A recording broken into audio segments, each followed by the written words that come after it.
Good evening, good afternoon. I'm Edgar Grande, the founding director of the Center for Civil Society Research here at the WZB. It's a pleasure for me to welcome you here on site at the WZB and some of you online as well. It's the first public event, in fact, we organized since 2 years on site with a smaller audience, and it's something quite special. It's we of course also use the possibilities to put this event online and to allow online participation in the debate, but most importantly for me it is that we do have audience on site and the possibility of you to engage with our guest Nicole Bolleyer. Unfortunately, we're still in the pandemic situation, so we still have to respect some of the pandemic regulations. And these regulations do not allow us to have an informal glass of wine with you in the lobby after the lecture and the discussion, as we had it in pre-pandemic times. I hope that this will be, in fact, we expected that this would be possible after this lecture, but the regulations will expire by April 25th, and we're now on April 20th, so we're close to it, but we haven't made it yet.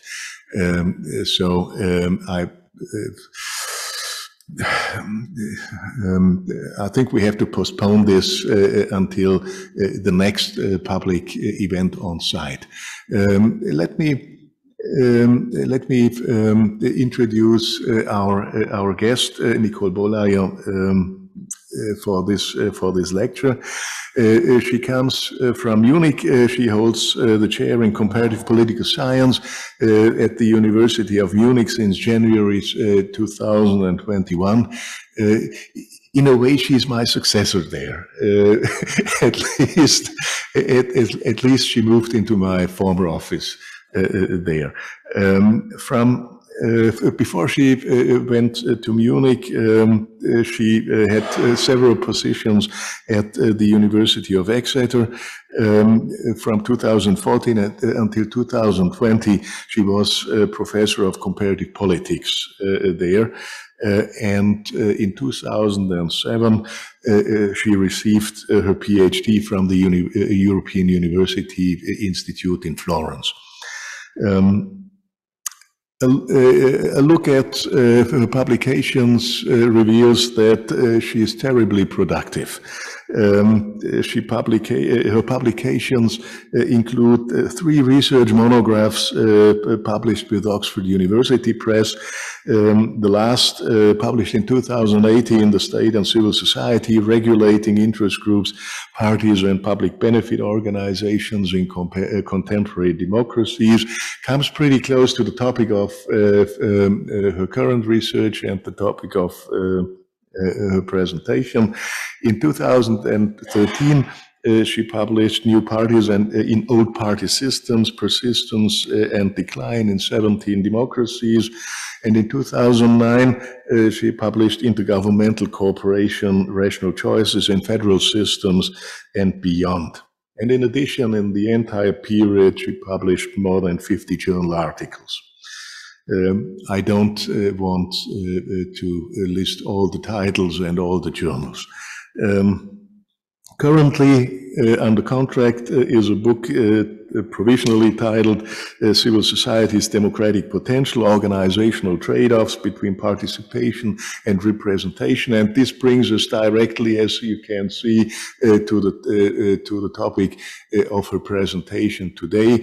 It's an overview of her current book. Her current research focuses very much on organized civil society in its various manifestations, which include interest groups, non-profit organizations, but also political parties. At the University of Munich, she just started a large project funded by the European Research Council on, that's the title, The Shrinking Space for Civil Society in Europe. I guess this will be the title of the next book with Oxford, which still has to be written, of course. Before I hand over, I would like to announce very briefly some of our forthcoming events here at the Center for Civil Society Research and at the WZB. The first is the next lecture in our lecture series, which is scheduled already. It will be given by Mark Beisinger from Princeton University. Mark will present his new book on the revolutionary city urbanization and the global transformation of rebellion. This will be an online lecture without a wine reception. It takes place on Wednesday next week at 5 p.m. Second, I would like to add that we are organizing a conference on the future of civil society, die Zukunft der Zivilgesellschaft. This conference is organized jointly with the Protestant Academy at Tutzing. The conference will take place from June 3rd until June 5th on site at the Tutzing Academy. And you will find further information on this event on our webpage in the coming days. The program is more or less completed, and we will put it on the webpage to give you full information on the program, and of course the possibility to register there as well. Finally, I should make a few remarks on the proceedings. Nicole Bolleyer will talk for about 45 minutes. Few minutes less or few minutes more. We're quite flexible in this regard. There will be no yellow or red cards or something like this here. And I, as a moderator, are extremely generous anyway, because I used to talk too long, as most of you will know. After the talk, we of course expect a lively discussion, both with the audience in the room, but we don't apply Munich rules, and our audience online. And the audience online is welcome to ask questions via the live chat, and these questions will be collected by Daniel Saldivio, and then we'll communicate it to Nicole Bolleyer. So I'm very curious to learn more about the democratic potential of civil society, and I'm looking forward to both the presentation and the discussion we have afterwards. Thanks.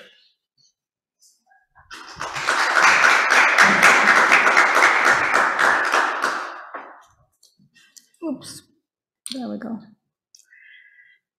Thank you very much for this kind introduction. I'm very happy that I have the opportunity to talk about this book project that I'm about to finish for about 2 years now. So it took me quite a while to put the different components together. And that's actually the first opportunity I have to present to an audience the kind of different components and how I think things fit together. It is not yet fully written up, so any feedback is very welcome, especially from people who come from civil society research, an area where I sort of ended up in by accident, being originally a party scholar and then sort of branching out and then writing about something completely different than my early research, or relatively different from my early research. This book is part, or was basically the product of a ERC grant that I've already completed a few years back, and that I try to put the components of together. Now, the central question the book tries to address is how different civil society organizations contribute to democracy, and why and how they contribute to democracy, or might contribute to democracy in different ways, and why there might be systematic discrepancies between what we expect from civil society or civil society organizations and what they then deliver. I look at this problem or question or theme in the context of of established democracies. And of course, we know already that not all civil society organizations contribute positively or benefit democracy. We have the distinction between bad and good civil society, between civil and uncivil society. So that taps already into that. And if we think of a racist organization, such an organization might cultivate internally solidarity and externally hatred against other groups. Now, if you think about the effects on democracy, we might think, well, on a societal or systemic level, this might be problematic, even though we might in principle think voicing pluralism is a good thing. If we look at the organization from within, we might think, well, such organizations might help individuals to overcome isolation, to engage with others. So the evaluation becomes more tricky, even though we might think that the values that the organizations or the interest that these organizations brings into the political process is quite problematic. Now, this example, which I will return to at the very end of my lecture, in a way illustrates sort of the basic arguments that the book tries to make. Some of them are well established, but I think it's worthwhile to repeat anyway. That it, first of all, is important to systematically distinguish different potential contributions organization might make, and also consider that they might contribute in some respects, but actually be having negative effects or not contribute on other levels. Related to that, very central to the argument, is that how basically civil society organizations are organized will impact on how they contribute to democracy in different ways. And if we start out from that, we might think, well, there might be features that many civil society organizations have, like professionalization, reliance on paid staff, that might be beneficial in one way and contribute on one dimension, but undermine or be more problematic on the other. And in terms of the broader, let's say, theoretical take on the whole problem, the argument is that if we think about the challenges that membership-based organizations, and I talk a bit more about what I mean by civil society in a minute, but that membership-based organizations, they need to reconcile, or their leaders need to reconcile self-maintenance with the pursuit of external goals, which is, of course, classical arguments if you go back to Olson. And if you think about how different types of organizations handle this kind of tensions, we might understand better why they deliver to democracy in one way and not in the other, for instance. But before developing these arguments in detail, I think I need to make clear what I mean by civil society organizations, because over the years, depending on what type of researcher, non-profit civil society, party researcher I talked to, they all tended to not like certain aspects of it. So I feel like I need to, make clear why I define organizations I look at in that way and what it implies theoretically and also methodologically. I define CSOs, civil society organizations, as membership-based voluntary organizations. So on the slide, you see the basic features, and I will talk about a few in a bit more detail. It's organizations composed of members that join an organization and can leave it voluntarily. They are non-profit distributing, they are private, they are self-governing, and that's another assumption or a scope condition I define. They sort of have a reasonably formalized infrastructure. So I exclude very fluent collective action organizations, let's say. First of all, it's important to stress that I'm not using some sort of institutional definition. This means in different countries, these organizations that qualify would take different legal forms, because non-profit people tend to then ask, so what does it mean in a specific country? They might organize as Vereine, as associations that accompanied by limited guarantee, depending on what country you might look at. And in some sense, this definition is broad, and in some sense it's narrow, and that has reasons. Now, I said I'm talking about organizations composed of members. I'm not talking of individual members only, I also talk of corporate members. That might mean associations or organizations that are formed by firms, local governments, institutions, not necessarily citizens. Now that clashes, or it is not in line with definition by Noak, I hope that's actually the right pronunciation, of collective action organizations, who focuses especially on associations of individuals, and that's actually what a lot of the literature that's interested in democratic benefits focuses on, looking at associations of individuals because they're interested in the participatory benefits that, or the socialization benefits these organizations might have on individuals who come together, interact in collective organizations. And it seems, to those scholars, it seems odd to bring in organizations composed of firms, where obviously the standards seem not to apply that well, or be at least less relevant in terms of the effects we hope these associations to have on the members. So the focus on individual members. Now, once, of course, you bring in other dimensions or aspects of contributing to democracy, like articulating, voicing politically relevant interests, you are in the interest group literature, and obviously there you would naturally include organizations that have corporate members. So once you look at the internal and the external dimensions or potential contributions to democracy of these organizations, you might want to include both types of members. As I say, that's something when I discussed the issue, I ran into trouble with, because people said, wouldn't you want to leave those corporate membership organizations out?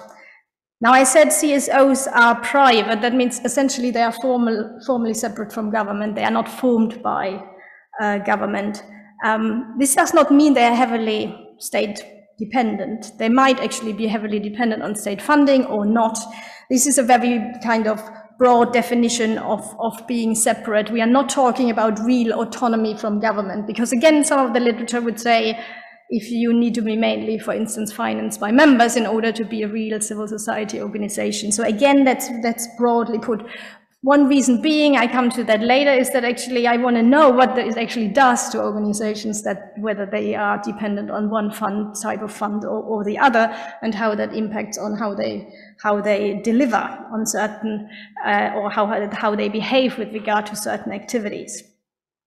Similar thing with self-governing. It means that they are governed from within, but that might happen in a very democratic fashion, or it might happen in a rather, let's say, authoritarian, top-down, hierarchical way. So again, the idea is to cover the full spectrum of organizations. And now one thing that's actually not even on the list, and that people dislike most, is that I did look at membership organizations according to that definition, irrespective of their primary goal. And that meant I would have parties in, I would have interest groups in, I would have service providing organizations in. And people tended, well, it is obvious that disciplines develop in a certain fashion. So that was an aspect that needed most defending. And in some sense, the argument is the following.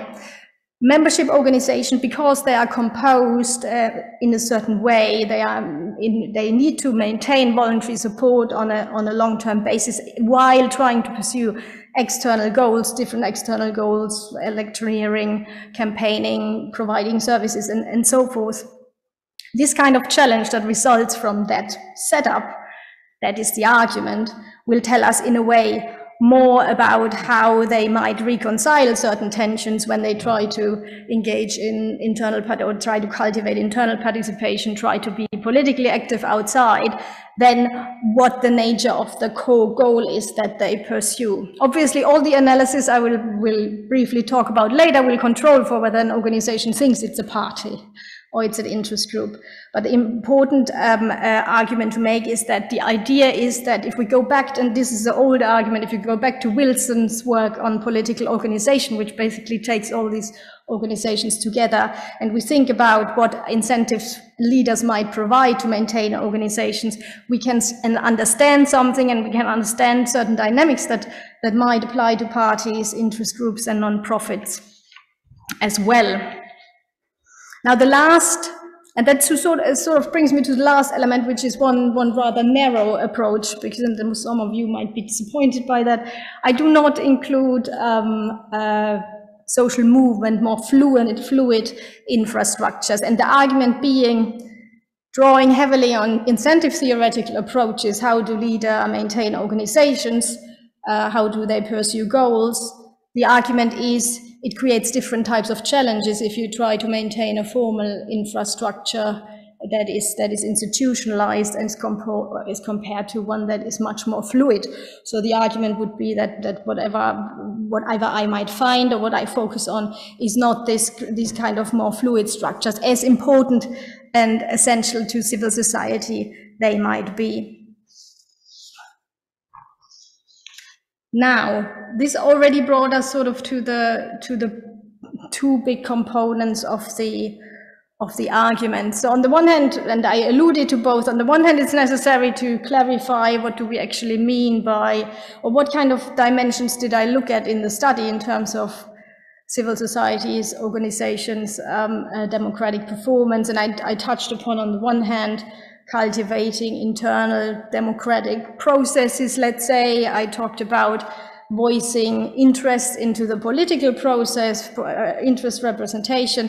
You see on the slide a third one that I will talk a little bit about in a minute, on that I labeled. I'm not terribly happy with the label, but I labeled for now societal responsiveness of CSOs.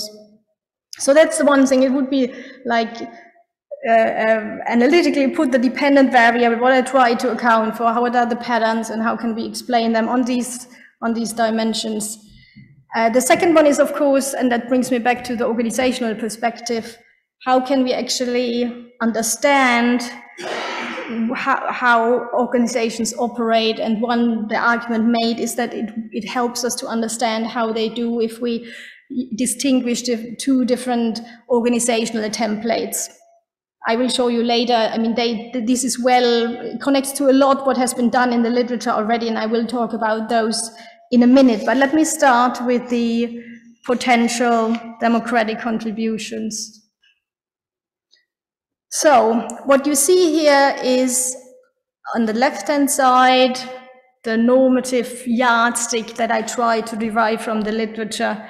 Then the analytical dimensions that I used in order to assess them empirically, and on the right-hand side, or at least some description of how I try to approximate them in measures. Now, the literature makes this has well established, if you think of Maloney's work, saying, well, civil society organizations can function as venues of participation or as vehicles for representation. And of course, the classical notion of the transmission belt sort of presupposes both. Basically, organizations voice certain interest into the political process, but internally they are one way or the other accountable to members. Usually how that is captured is whether members sort of have a say in decision making and have control over internal decision. That's let's say, putting it in a simplified way, the kind of mechanism that more normatively driven work tends to be interested in. It's not the only way, obviously, to establish accountability, but it's an important one. So we have member control and we have political engagement at the same time. Now, what the literature, Scott, Paul, Maloney have stressed is what we increasingly see is that organizations find it difficult to function both as vehicles of representation and venues of participation at the same time. Bluntly put, you might be a very effective lobbying organization, and maybe you are particularly effective because you do not have to deal with cumbersome member participation. And vice versa, you might be an organization that cultivates very democratic processes internally, but you decide to focus on self-help and provide services to those who you work with within your organization, but you do not really translate or bring issues into the political arena. And that, to some extent, these examples bring me back to what I said before.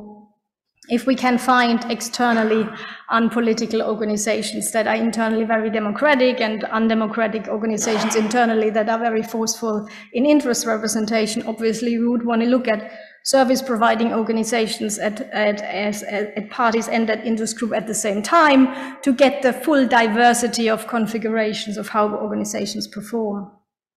Now, the middle bit, societal responsiveness, is a third dimension that I added because I ran into trouble with only the two. Basically, and that's more an empirical problem that then translated into a conceptual one. So if we have an organization that that is very active in political engagement, it engages in different political activities, protests, campaigning, and so forth, but that does not show member control, does it have to be unaccountable? And the answer, of course, would be no. Because if we look at how organizations operate, leaders might seek information about what their members want through other means. And of course, if we go back to the classical literature, you might say that in a voluntary membership organization, or in a membership-based voluntary organization, members do not need control, because if they are fed up with what the leader's doing, they just leave. So they have other ways of assuring that there is a link, an accountability link. Now, the question is how this is then analyzed, or how can we capture it? Now, in an ideal world, and that of course links to the literature on looking at congruence, for instance, there's a very sophisticated literature on parties. You look at what is the mission, or what are the decisions or positions of an organization, and does it match the preferences of those they represent? And then, even if you have no member control, you might have a match, and then you have congruence and you have responsiveness. Problem obviously is, given that I made up this big kind of opened up to so many organizations, the ability to actually measure empirically is very limited. We simply do not have that data across the different types of organizations and several countries. So I try to approximate it to two things you see on the right-hand side. On the one hand, staff control. It's not just whether decisions might be centralized, like the traditional hierarchy problem, members to lose control over or give up control over direct decisions to leaders, to organizational leaders. What the literature increasingly says, what's happening to organizations that professionalize, is that paid staff take over. And of course, what is associated with them is a more instrumental orientation towards assuring organizational survival, to keep their own jobs, even if it means possibly compromising organizational values. So there's a literature on mission drift that might be linked to that, and so forth.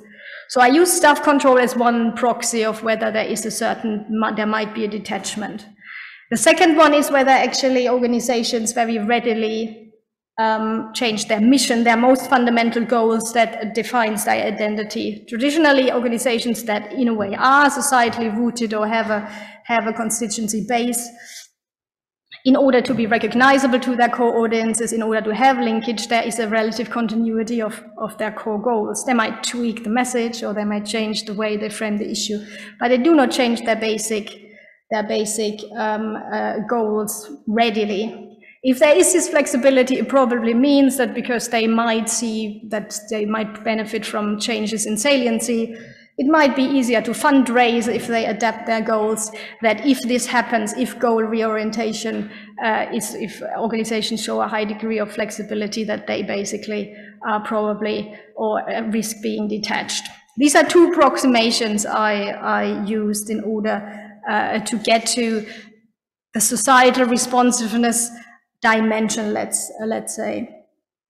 And basically the goal is that based on the four kind of analytical dimension: member control, staff control, goal reorientation or value commitment, you can call it what you like, or political patterns of political engagement, we can now assess what kind of organizations deliver how on these four. Now, in an ideal world, what we would find is that we find certain features. Let's say organizations are heavily reliant on volunteer staff, or they have multi-level structures that facilitate collective action, that they might actually incentivize member control, contain staff control, incentivize political activity externally as well, and they show a relative stability of their basic goals.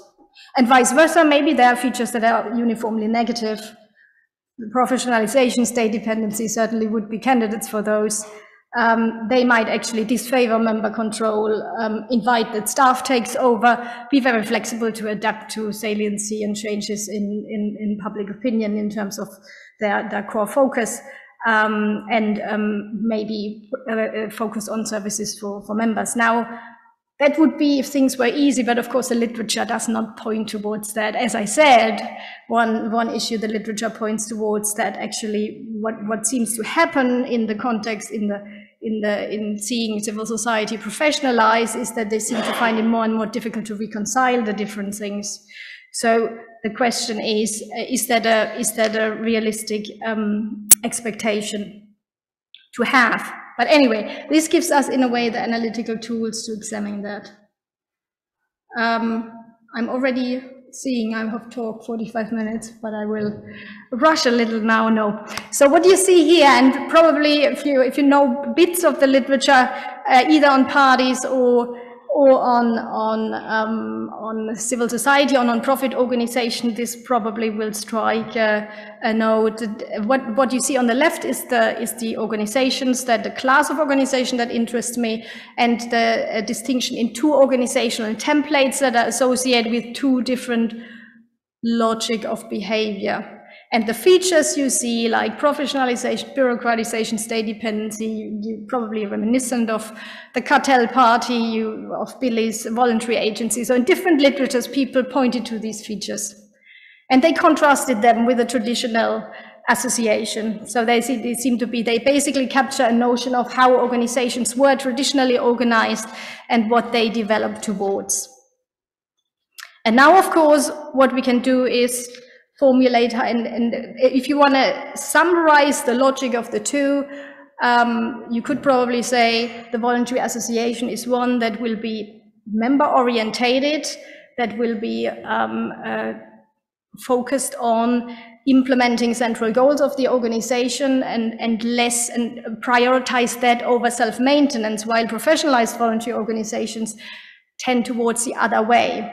Self-maintenance becomes the dominant kind of goal you pursue, even at the cost that values might be compromised.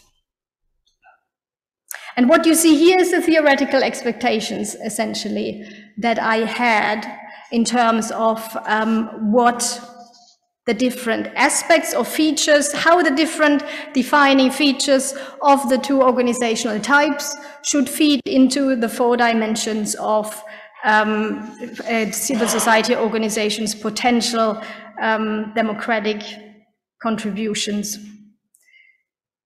Now, if we look at the important bit to focus on is that, on the one hand, the expectation is that if they follow different logic, they should push organizations in different directions on each single dimension. At the same time, as I already alluded to, we would not expect that one type performs better than the other on all 4. And I think the critical kind of distinction probably is on the dimension of political engagement, where we would actually expect that the professionalized voluntary organization, because on the one hand they have more capacity, normally having the features they have, but also they tend to be more interested in also benefiting and reconciling or basically delivering to the expectations of outside audiences, be it the government, for instance, that they tend to be more outward oriented and actually more politically active. While associations operate the other way around, that they create incentives for leaders to provide more selective incentives, selective solidarity within, meaning that associations in the classical sense, even though normatively they are often portrayed as the kind of a hallmark of democratic civil society, will actually be less politically active. Now, to leave more time to discussion, I talk a little bit how I examined that. So what basically the book then did based on this 4 dimension is running analyses based on survey data. These are organization surveys, including nearly 3,200 organizations, and looking how having these different features, being dependent on state money, being professionalized, being bureaucratized, as compared to being volunteer run, for instance, how this shapes the 4 dimensions that I distinguished before. Obviously, there are limitations of that kind of research, because what I cannot, this is cross-sectional data, so what I can look at patterns, but I can of course not see how organizations that might evolve from an association being volunteer run towards professionalization, how that actually plays out on the different dimensions. And this is why, and I will not talk about this because I'm out of time, this is why I complemented the Statistical's 4 statistical analyses. I complemented them with qualitative case studies that looked at 3 organizations, a party, a service-oriented organization, an advocacy group, in order to make sure the dynamics play out similarly in all 3 types over a period in the party 50, in the other 30 years, to really see whether we see the dynamics that the statistical pattern suggested. But let me show what the statistical results are. And this is very, so what I basically did here is, what you see here is, each column is member control and staff control, goal commitment, political engagement, essentially the results of one statistical analysis that I run with each of those as dependent variable. And what you see here is just the significant effects. The 2 in brackets, state funding, they vanish once one runs different specifications. I put them in just for completion, but the important finding is looking at the direction of the effects. Now you could of course say, if you look at individual membership, that it doesn't hold, that some of that many hypotheses didn't find confirmation. But the interesting thing is that where there was a significant effect of the features that belong to each template, they pointed in the theoretically expected direction. So actually what we do see is, especially if you look at professionalized voluntary organizations, which is obviously the template, let's say in an analytical sense, whose features function more uniformly and are more uniformly relevant because they affect nearly all the dimensions, especially professionalizations across the board, bureaucratization in most cases, that we see in a way that this template indeed, on the one hand, leads to a downsizing or lower levels of member control, which we expected. It does, which is maybe not surprising, but still needs to be shown, which actually does enhance the takeover of staff of decision. It makes organizations more ready to adapt their goals, but they are also more politically active. So in a way, the association features that were relevant, they similarly show the theoretically expected effect. So basically, if you just look at voluntary staff, on the one hand, it helps to contain paid staff control, essentially, that you rely on volunteers. Again, very intuitive, but it is significantly showing lower levels of political engagement. Again, showing this kind of contradictions across the different dimensions.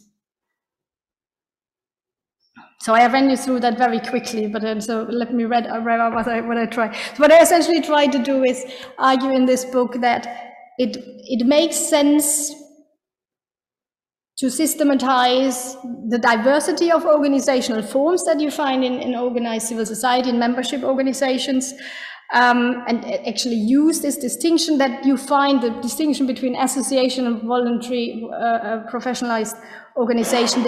It exists in different labels, in very different debates, and use that to try to understand these patterns across the range of membership organizations.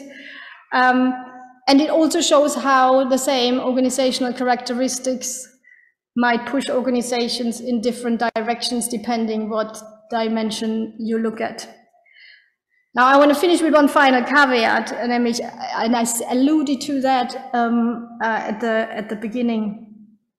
That, of course, the focus of this study, I think I didn't even mention the countries I looked at, so I do it now. So the focus of this study was established democracy. So I ran the analysis focus on UK, Norway, Switzerland, and Germany. The organizations were in the surveys were conducted in these countries. And that, of course, brings me back to what I said, the example at the beginning, showing that examples never work out quite like they should, because, of course, I mentioned a racist organization as an example of this difficulty of organization delivering different things on different dimensions. But, of course, the assumption that the yardsticks, to apply sensibly the yardsticks that I formulated, is that most organizations are not anti-democratic and are not fighting the democratic values, because I treat being politically very forceful and active engaged, as well as not changing your value orientation as a positive feature for democratic benefit. And that in a way leads me back to the normative underpinning of the standards that probably one cannot avoid. But of course they open up the question again whether the yardsticks are used were sensible in the first place. And that in a way leads me back to where I started, and that's the end of my lecture.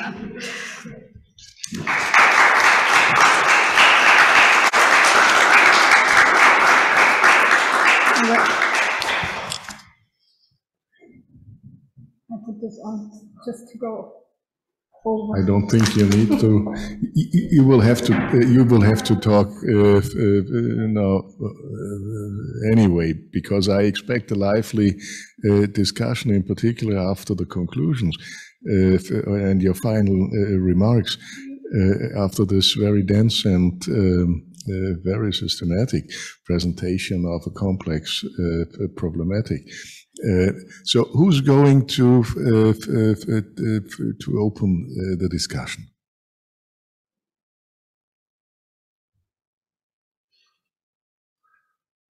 Well, Sven, we do have microphones in the room, so.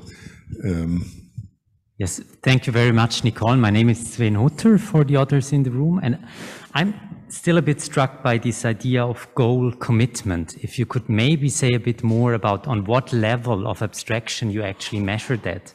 Because thinking back about the kind of multiple crises that we've also seen in these established kind of democracies that you looked at, one would also say being flexible and kind of reacting to the crisis that is just rushing through town is actually what makes up a lively and vibrant civil society.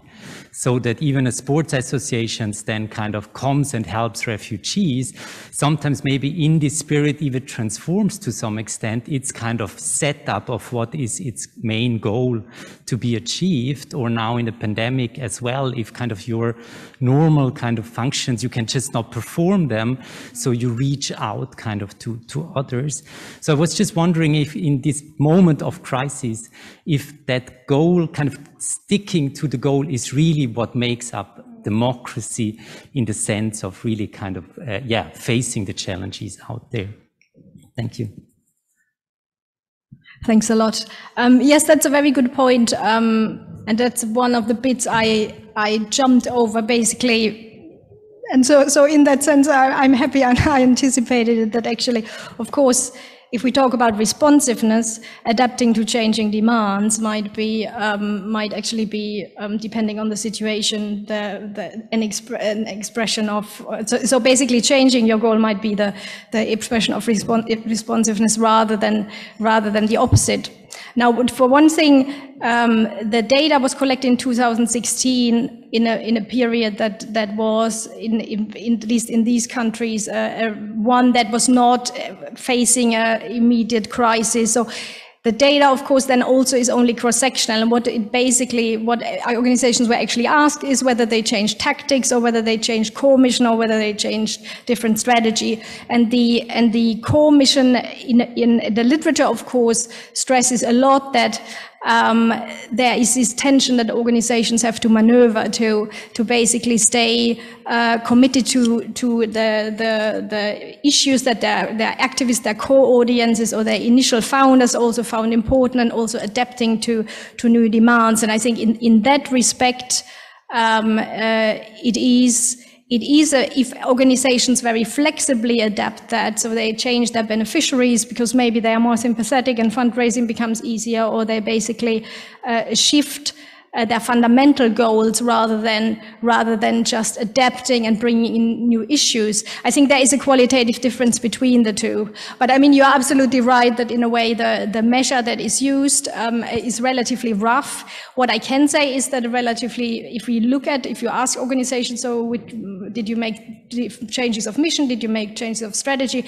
It was about 20% of the organization that said yes, is a relatively small number, much lower than if you look at other indicators like tactics, for instance. So in this sense, I think at least I fully agree that in times of crisis, probably it would be a quite bad proxy, and it would be a more difficult kind of kind of argument to make, but in phases of stability, I think still there is something to it, that societal preferences change relatively, and the constituency preferences, they do not adapt one day to the other.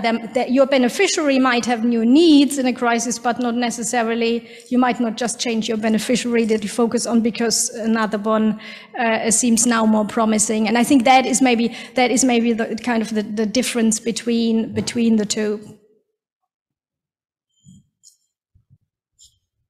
Clara Vandenberg.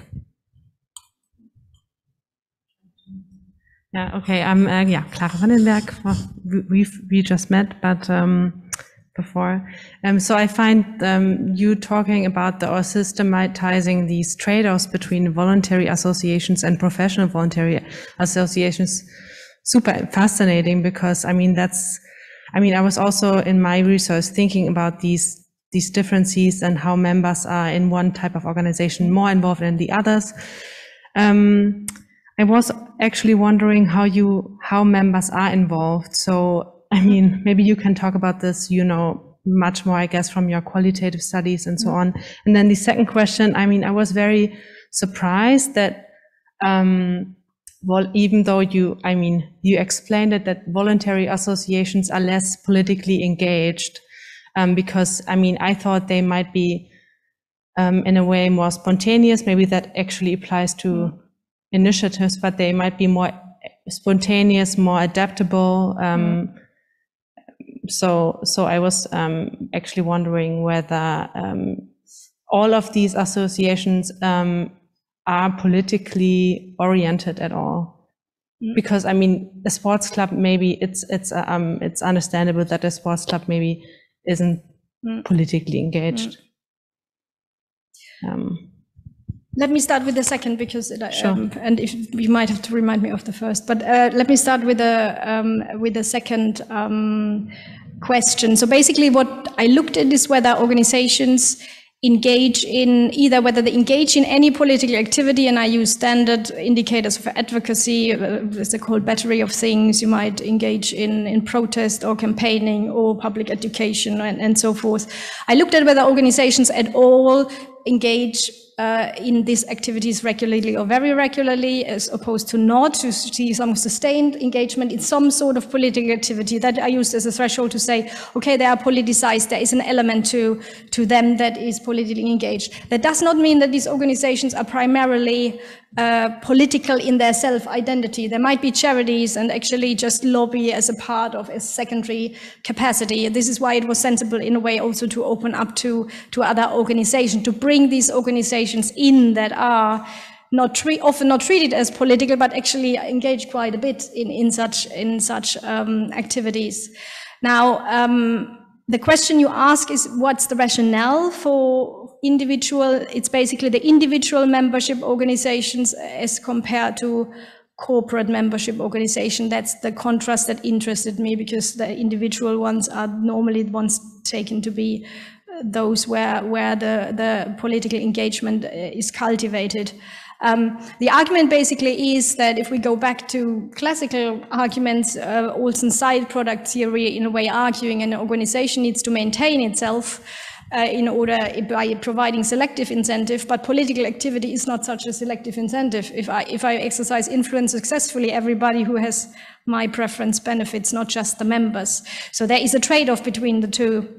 And the argument being that if you're composed of individual members, because they are not only interested potentially in material benefits, but also, for instance, in the cultivation of solitary selective benefits that are only provided to members, and that has costs for the leaders to provide those, while this is not of any interest to corporate members who might also be interested in material, but not in solitary selective benefits. And there is a trade-off in terms of resources between what you can provide internally and externally. That means that corporate membership organizations, in a way, will find it easier to engage politically, to provide these collective incentives that also outside audiences benefit from, because they have, in a way, less to invest in within the organization. So that would be one argument to make. Another one would be to make that one could, of course, if one looks at what audiences are likely to be everything else being equal, which corporate or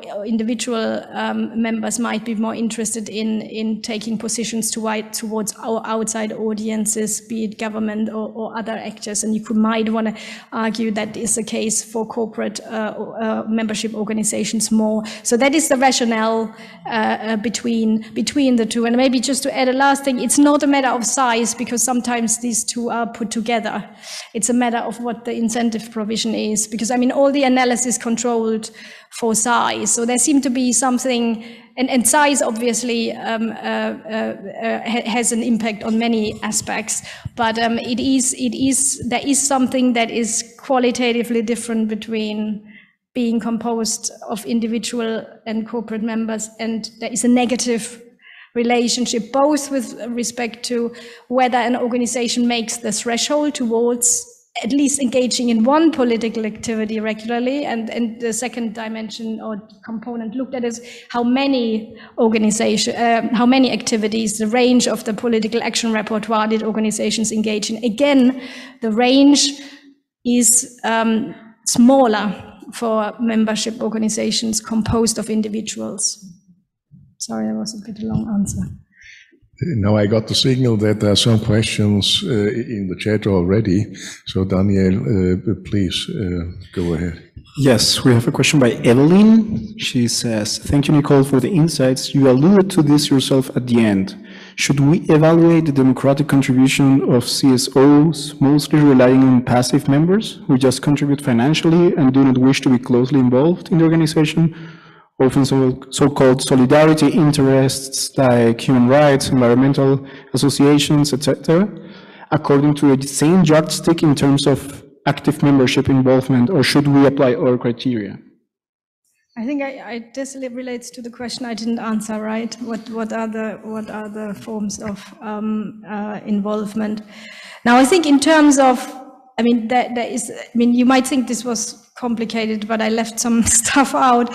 And when looking at member activism, actually, I would make an important distinction. I talked a lot about member control in terms of members having the controlling decision directly and wanting to control decision, which of course is an assumption. A lot of empirical work shows that this cannot be actually assumed. So that would be one yardstick one can apply. There is a second one if we talk about involvement, and that might be activities through which organizations are engaged in organizational work. They help with fundraising, they help with campaigning, they are active without necessarily having control in decision making, which I think follows a different rationale. So I think these are two aspects that one should distinguish. And the interesting thing, I'm talking about passive members, if I got the question correctly, is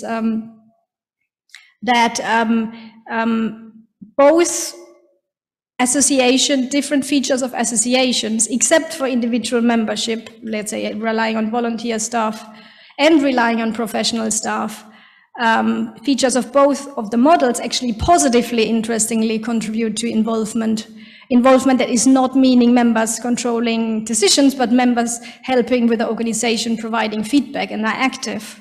Now, again, size, and maybe that's because a lot of the debate is, of course, shaped by discussions over these very large organizations that build up passive supporters and just use members as a financial resource, but they don't want them to do much else. In fact, what one finds is that leaving these very large organizations aside and taking in consideration a negative impact of organizational size on involvement, that actually the different organizational models favor active members with regard to involvement, not necessarily with regard to control. Which in a way means that for many organizations, members are active members, as long as the organization has some steer on what the members are doing, is actually considered a valuable resource. So in that sense, I would, if the question is, should we consider passive members as something that organizations embrace, it is not necessarily what what I have seen, also not in the qualitative work. So in that sense, I think it is a legitimate yardstick to look at. And I mean, there are studies that show that these forms of even engaging with other people have all sorts of benefits also for individuals themselves. So in that sense, I think it is a relevant yardstick.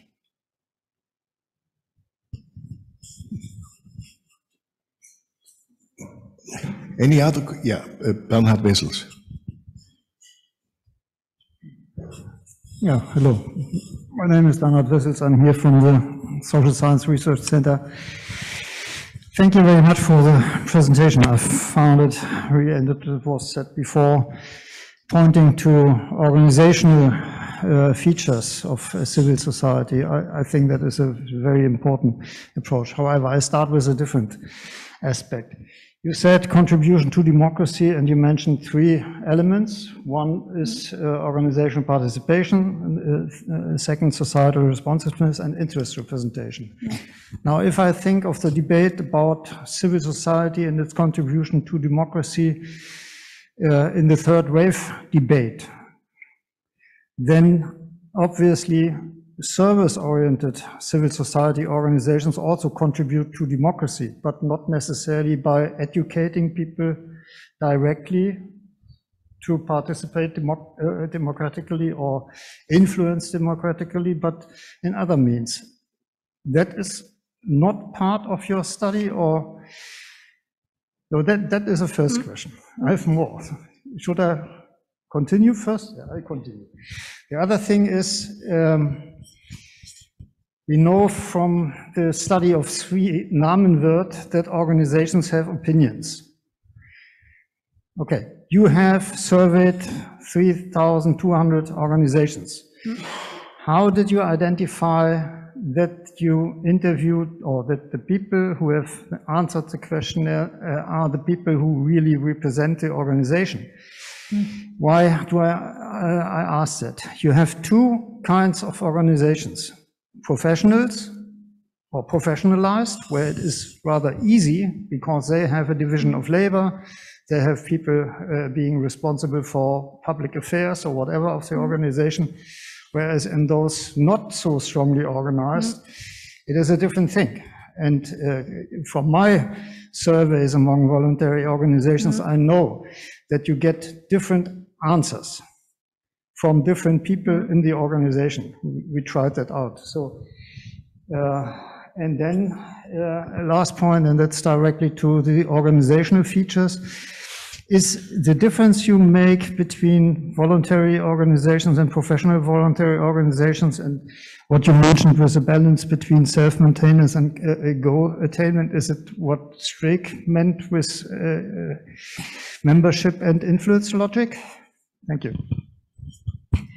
So basically, starting with the first, if one looks in the third sector literature, of course, there are a range of benefits that these organizations might cultivate internally through involving people. They might not emulate democratic decision-making. They might not be externally politically active. I think that is tapped into by this category of involvement of people that, as I say, are not denoting a process where the members control what the leaders are doing, but actually do all sorts of activities within or work for the organization. And that, of course, can have, and that the non-profit literature stresses that can have benefits. So in that sense, by having this kind of, let's say, if you want to call it, well, non-political form of involvement alongside the member control, I think that this dimension would tap into that and then brings in that literature.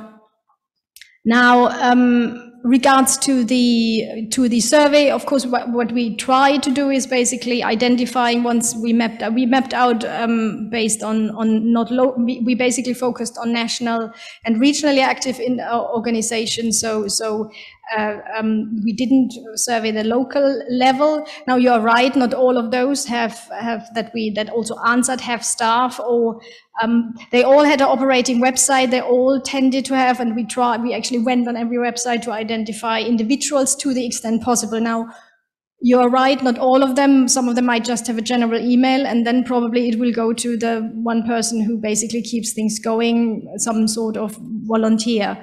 But that, of course, in that organization would then be the person probably most likely to know about what are the normal activities, what are the finances, how is the organization set up, and so forth. Now, you are right in the sense that I do not have that information. And I would be curious to know whether there is a way to run that survey and promise anonymity and at the same time making sure you get the information about that.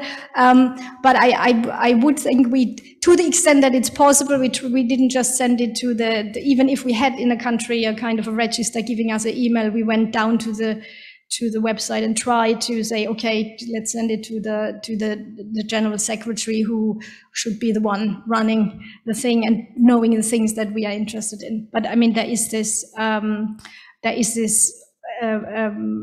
your argument still stands, and we cannot control for that because we wouldn't know for sure. Sorry, what was your third question? I cannot make notes and hold the microphone.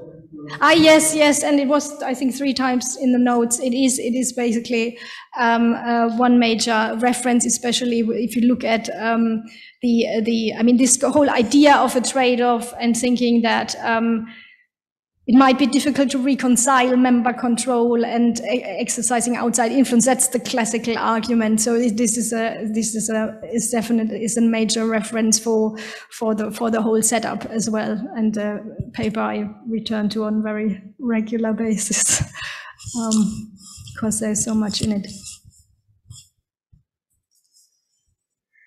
Any other question in the audience? If not, I would like to jump in and immediately follow on what Bernhard Wessel said, because it's,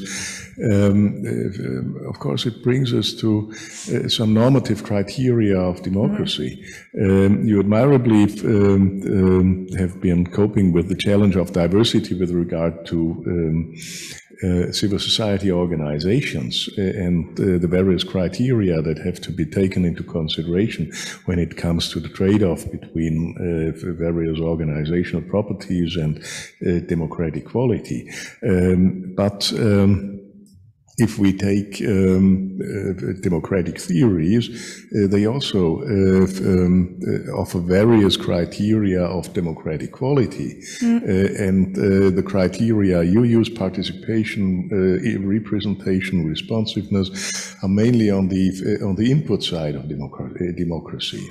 And if you look at the output side of democracy, the provision of public goods more generally, some other criteria might come into play. And here the distinction between the logic of membership on the one hand and the logic of influence on the other hand may become important. And in the literature on corporatism, I think it was Fritz Scharf who introduced the notion of the strategic tactical degrees of freedom of organization leaderships. So he argued, in order to be effective, for organizations to effectively participate in public decision making, not in the direct provision of public goods, but in the effective participation of decision making, in public decision making, it is important that the organization leadership enjoys a significant degree of autonomy. That is, they have to be decoupled from the direct influence of organization membership. And it was an interesting debate and an interesting literature how organizations achieve this. Wolfgang Streeck, for example, argued it only works if the organizations, trade unions, are able to decouple on the one hand membership participation from effective participation in decision making. That is, decouple the two logics. If the two logics are tightly coupled, they run into difficulty, and this will reduce their capacity to provide to the production of public goods, that is, reduce their contribution to a more complex democratic ideal.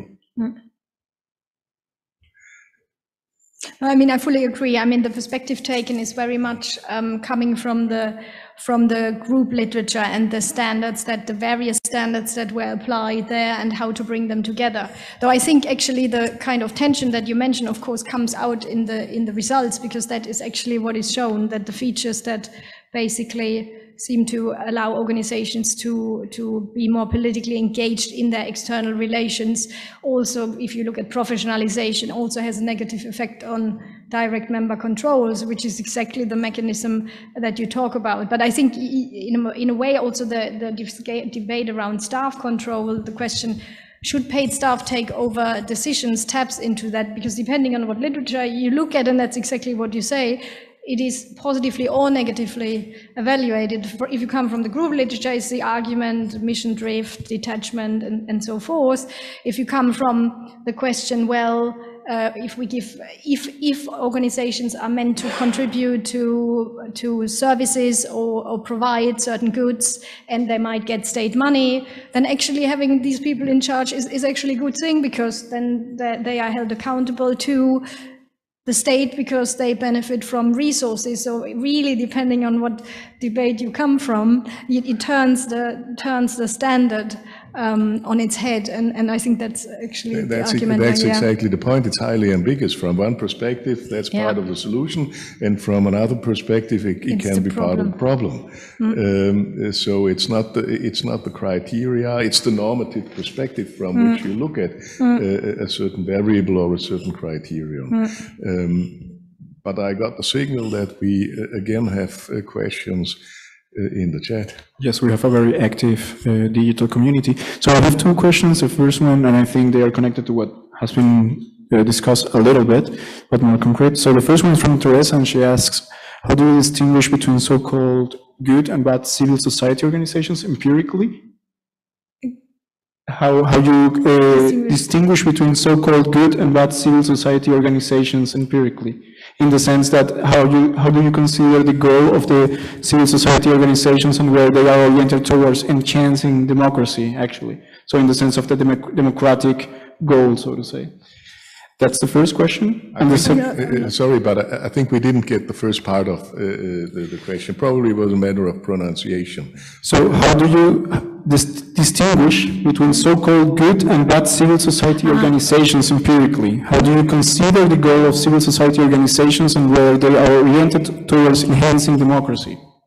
That was the first question, and the second question is connected a little to that. I will put it. Okay, let's step by step, one after the other. I mean, the question in a way taps into the problem that I think raised at the very end. That, of course, and that's something I make clear in the book, that in a way, to apply these standards only work if we make the assumption that in the majority or most of civil society organizations are actually not actively trying to fight democracy through their political engagement, because it would be very difficult then to see that political engagement as an indication of their democratic benefits if they fight democracy. So in a way, the problem in a way is that that kind of approach, for the reasons and the normative foundation it has, cannot cope very well with these organizations, because the yardsticks are turned on their head. As you say, you would want these organizations to change their main value orientation, not to stick to them if they are directed against democracy. So in that way,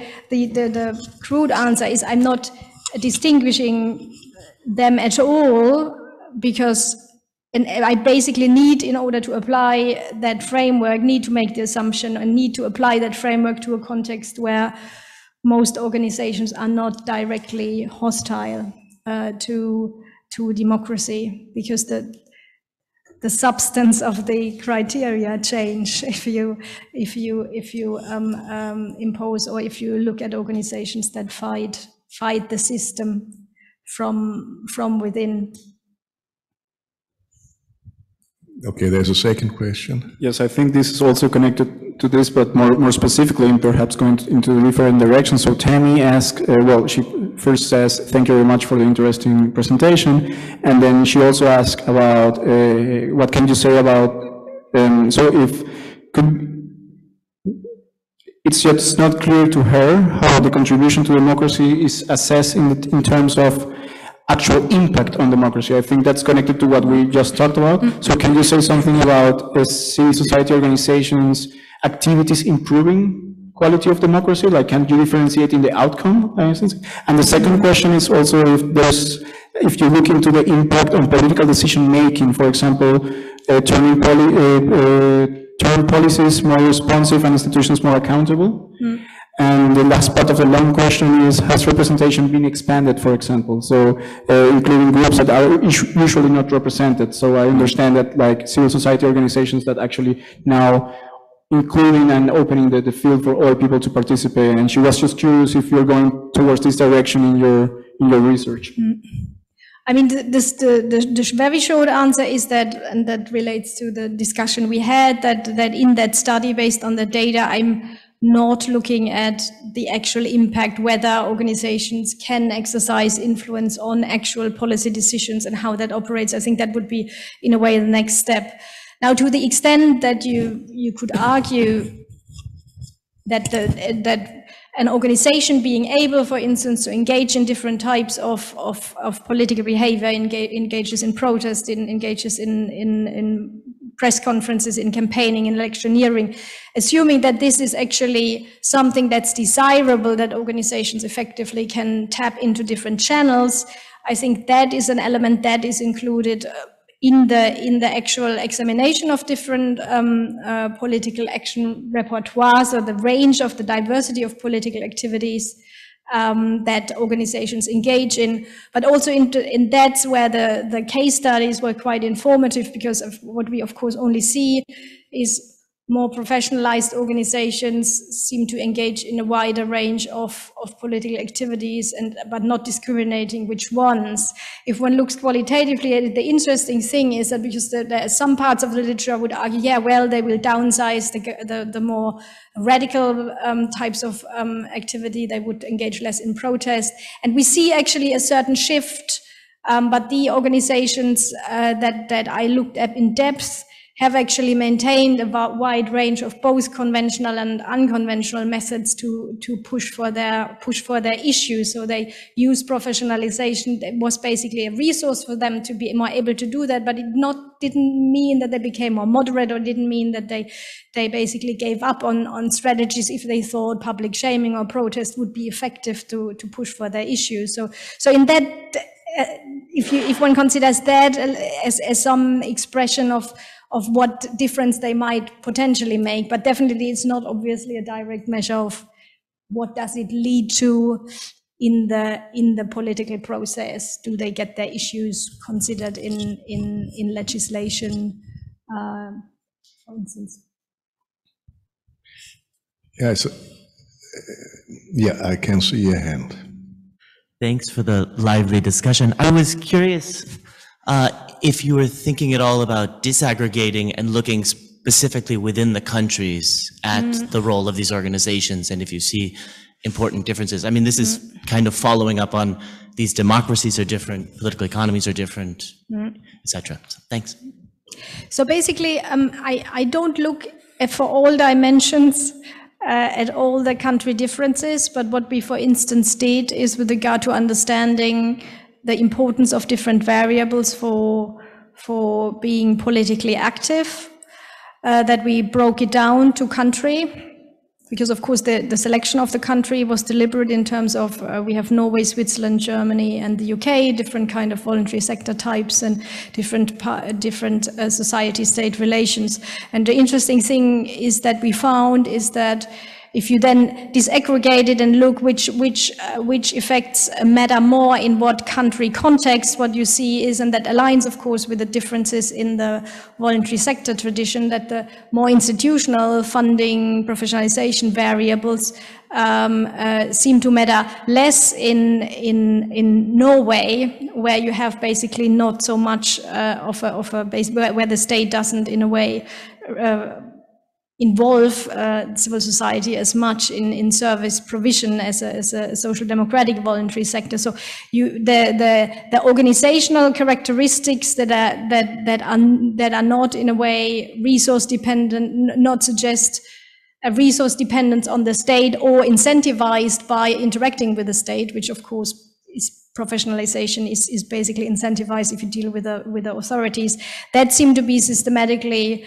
less important, where I guess state-society relations or state-civil society relations are not as close as they are in Germany. So there are, while the basic patterns are relatively stable, there were these differences, and they are related to the country context, I think. Sven, now it's your turn. Actually, that was my question. But I'm just wondering, because as Edgar also said, your new project is on the shrinking space for civil society. And I'm still wondering a bit, what kind of normative message can we take from your talk today? What is really the capacity of this kind of shape of civil society in these 4 advanced democracies when it comes to really kind of live up to these democratic ideals? So maybe this goes beyond your book, but I mean, we see so many transformations in civil society, and some are worrisome, but it feels like your message is a positive one. But maybe if you could elaborate. Well, I think that to me, I mean, that's very crudely put. To me, one of the main insights was, because I read a lot of this literature on what does it do to civil society organizations if they professionalize and become state dependent, and there is a lot of literature that's very skeptical about it. And then there is a literature on associations that tends to be, I mean, there is literature that's also very skeptical about those, but there is also a body of literature that presents these kind of forms of traditional associations as those that this is how things should be, but now everything professionalizes. And I think what to me the project shows that the professionalized model is not as bad as its reputation, and the reputation of the association is not it doesn't perform as well as some might argue, which I'm not sure that is I mean, it's a surprising message that things are more complex than that. But what I found very interesting is, in a way, understanding these kind of systematic contradictions that appear once one looks at the different dimensions at the same time, and what they then say about these debates about, so how do we actually want civil society to be organized? Do we actually want them to be run by volunteers, financed by membership fees, and not be professional at all? And probably the answer would be no, not really as well, because what we see is that they seem to be much less effective to get their message in the political process. So in that, in a way, I found, as I say, having in a way absorbed these different positions and literature, the most interesting to me intellectually, and maybe some of the skepticism, if one reads Scotch-Polo or Maloney and so on, needs to be on this how civil society transforms into this kind of professionalized, memberless organizations. I think that is probably a too negative portrayal of what we see in terms of diversity and what it then means on the level of organizational behavior. Yeah, thanks so much also from my side. I think my question is rather smaller, but it ties right into what you just said. So if I understood your last answer correctly, you don't see so much a problem in these distinct roles. So I read or I understood your answer a bit in, okay, there's this division of labor somehow, and maybe this is okay. So the professionalization, they do just other things. But to go maybe a bit more practical from that, do you think there are things these different types of CSOs could still learn from each other? So are there like really dysfunctioning parts that you see in these two like stereotypes that are like in this typology? I mean, I think that question relates to an important point that I should have made. Now, these two templates are kind of analytical tools in a way. They do not define ideal types, assuming that the features necessarily cluster with each other. And actually, if they had clustered, I couldn't have done the analysis I did, where I basically treated the, I think, 8 variables, the 8 features of the two templates together as independent variables, because what you see looking at these surveyed organizations is that organizations are very diverse. So it's not that you can reduce you can basically link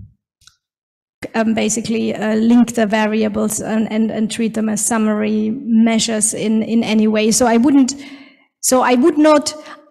In that sense, I think one wouldn't expect one to learn from the other, because most organizations embody different features that pull them in different directions. And that is actually the thing that interested me, and also that the same feature an organization might have, might maybe, as I said, going back to the former discussion, might make you more efficient as a lobbyist, but less responsive to members, and vice versa. And I think that is basically the aspect that interested me most, and that I in a way find most interesting.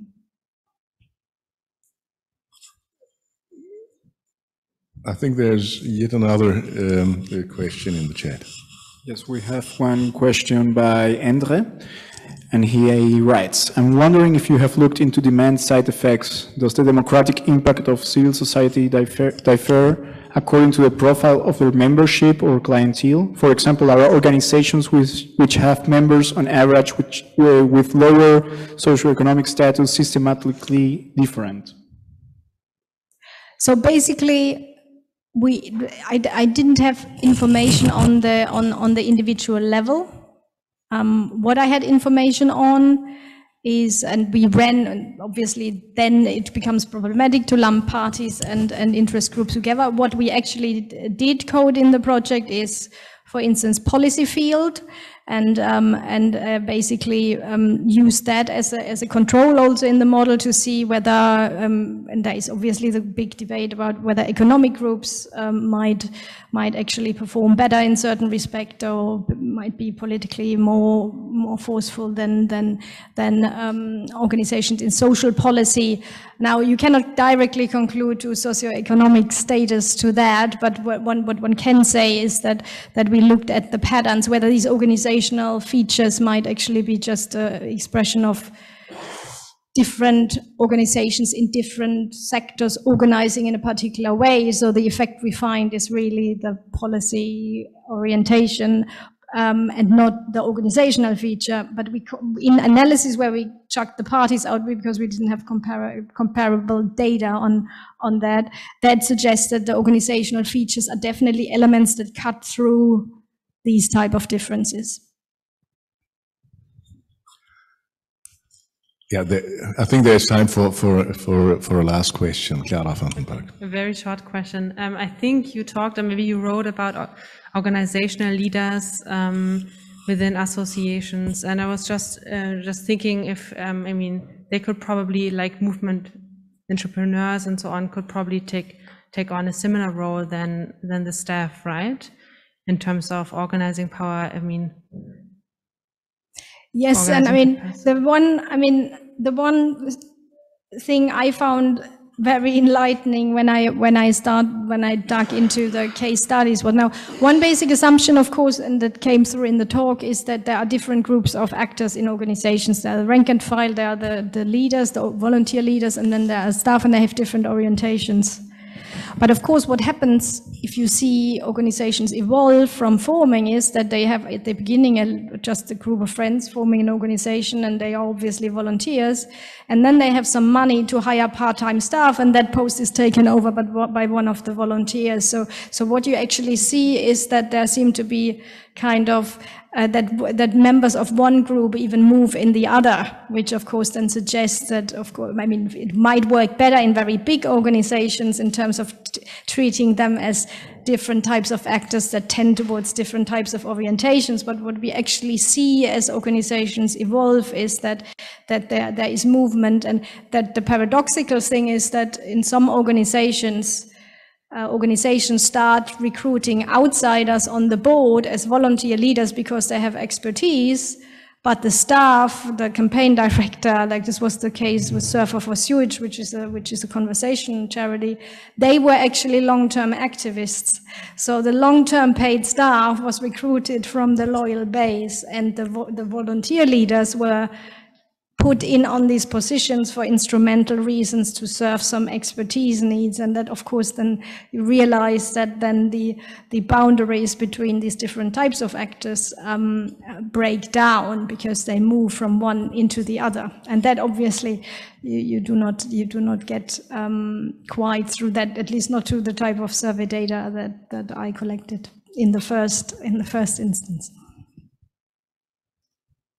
Okay, I think this is the right time to conclude and to thank our speaker for this great lecture.